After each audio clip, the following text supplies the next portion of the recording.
Hello दोस्तों, कैसे हो आप। उम्मीद है कि आप अच्छे होंगे।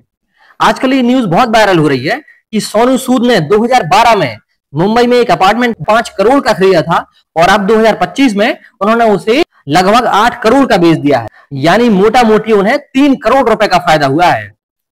तो इसे बहुत अच्छा इन्वेस्टमेंट माना जा रहा है। बताया जा रहा है कि सोनू सूद ने 5 करोड़ रुपए लगाकर 3 करोड़ रुपए का प्रॉफिट कर लिया।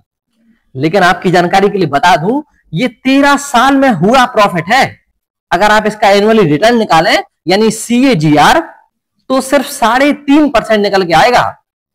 3.5% एनुअली।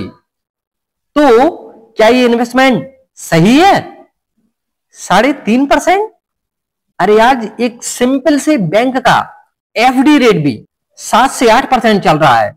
अगर एनुअली इसे कंपाउंड करके 5 करोड़ को इन्वेस्ट किया जाता तो वो आज 3 गुने 4 गुने हो जाते।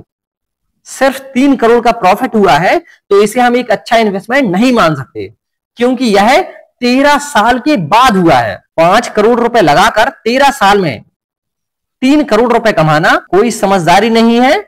इसे एक बहुत अच्छा इन्वेस्टमेंट नहीं कहा जाएगा। तो मेरा मानना यह है कि सोनू सूद ने जो 5 करोड़ रुपए लगाए थे 2012 में, उसे एक इन्वेस्टमेंट की तरह नहीं लगाए होंगे, एक घर की तरह उसे खरीदा होगा। और इसमें प्रॉफिट या लॉस नहीं देखा जाता है। कुछ इमोशनल वैल्यूज भी होती हैं, कुछ दूसरा पर्पस भी होता है।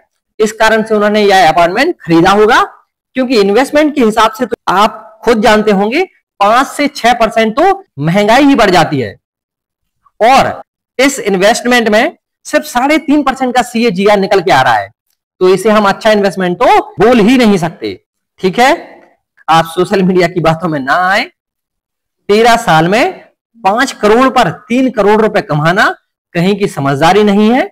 अच्छा इन्वेस्टमेंट में इसे नहीं कहूंगा। अब यहां पर एक और एनालिसिस देख लेते हैं। यहां पर बार ग्राफ बना हुआ है बाय प्राइस 2012 का और सेलिंग प्राइस 2025। यहां पर एक property growth versus inflation chart भी दिया गया है। इससे हमें यह पता चल रहा है कि यहां जो CAGR निकल के आ रहा है वह इन्फ्लेशन को भी बीट नहीं कर पा रहा है। यहां इन्वेस्टमेंट वर्सेस प्रॉफिट शेयर देख सकते हैं। 13 साल में प्रॉफिट इन्वेस्टमेंट के बराबर भी नहीं हो पाया है। जबकि आज के समय में किसी भी नॉर्मल बैंक में अगर FD कराई जाए तो 8 से 9 साल में हमारा जो इन्वेस्टमेंट होता है वो डबल हो जाता है। इसे समझाने के लिए मैं आपको ले चल रहा हूं लमसम कैलकुलेटर की कैलकुलेशन पर। तो देखिए, मैंने एक लमसम कैलकुलेटर खोल लिया है और यहां पर हम इन्वेस्टमेंट अमाउंट 5 करोड़ डालेंगे। इसके बाद एक्सपेक्टेड रेट ऑफ रिटर्न, यहां पर अभी हम सिर्फ 6% लेकर चल रहे हैं, जो कि इन्फ्लेशन के बराबर है। और यहां पर हम समय ले लेते हैं 13 साल। तो यहां पर जो टोटल कॉर्पस बन रहा है वो बन रहा है 10 करोड़ 66,46,413 रुपीज। अगर इस मनी को म्यूचुअल फंड में भी इन्वेस्ट करके छोड़ दिया गया होता और एवरेज 12% के रिटर्न भी आते, जो कि लॉन्ग टर्म में बहुत आसानी से आ सकते हैं, तो यह जो 5 करोड़ की इन्वेस्टमेंट है वो हो जाती लगभग 22 करोड़। तो आप देख सकते हैं वही इन्वेस्टमेंट कम से कम 4 गुना हो जाता। तो इसका कारण यह है कि बड़े शहरों में जो प्रॉपर्टी के रेट है वो पहले ही ओवर वैल्यूज हो चुके हैं। उस प्रॉपर्टी का रेट उस स्पीड से नहीं बढ़ता जितनी स्पीड से छोटे शहरों की प्रॉपर्टी के रेट बढ़ते हैं। आई होप आपको समझ में आया होगा। इस तरीके के लमसम कैलकुलेटर को अपनी लाइफ में ज्यादा से ज्यादा यूज करें। आप अपनी मर्जी से कोई भी अमाउंट डालकर आपकी कॉर्पस वैल्यू चेक कर सकते हैं। तब आपको रियल स्टोरी पता चलेगी। जो आप सोचते हैं कि जमीन के रेट जितनी स्पीड से बढ़ते हैं, हकीकत में उतनी स्पीड से रेट बढ़ते नहीं हैं, क्योंकि आप एनुअल कंपाउंड नहीं करते। और उतने ही पैसे अगर किसी दूसरी जगह इन्वेस्ट किए जाते तो आपकी टोटल कॉर्पस वैल्यू कितनी हो जाती। तो मेरा फाइनल वर्डिक्ट ये है कि उन्होंने प्रॉपर्टी 5.16 करोड़ की खरीदी और 8.10 करोड़ में बेच दी, लेकिन लगभग 3 करोड़ का जो फायदा हुआ है वो 13 साल में हुआ है। तो उसका CAGR सिर्फ 3.5% पर एनम निकल के आ रहा है, जो कि इन्फ्लेशन को ही बीट नहीं कर पा रहा है।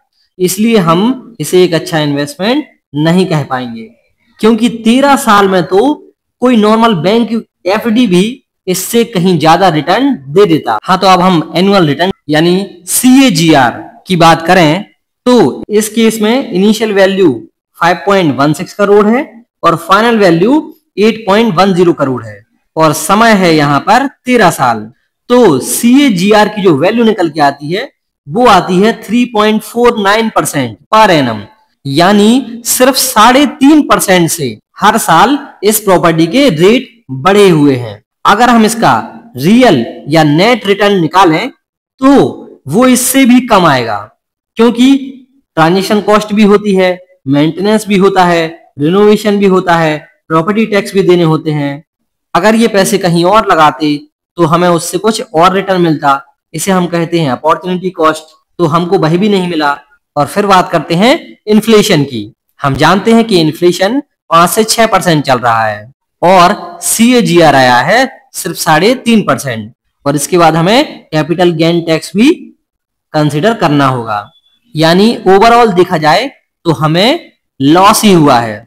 इस इन्वेस्टमेंट को अगर हम किसी हाई रिटर्न एसेट में डालते तो इससे 3 से 4 गुना रिटर्न बन जाते। ओके, आई होप आप समझ पाए होंगे। ठीक है, तो मिलते हैं अगले वीडियो में। चैनल सब्सक्राइब कर लीजिए।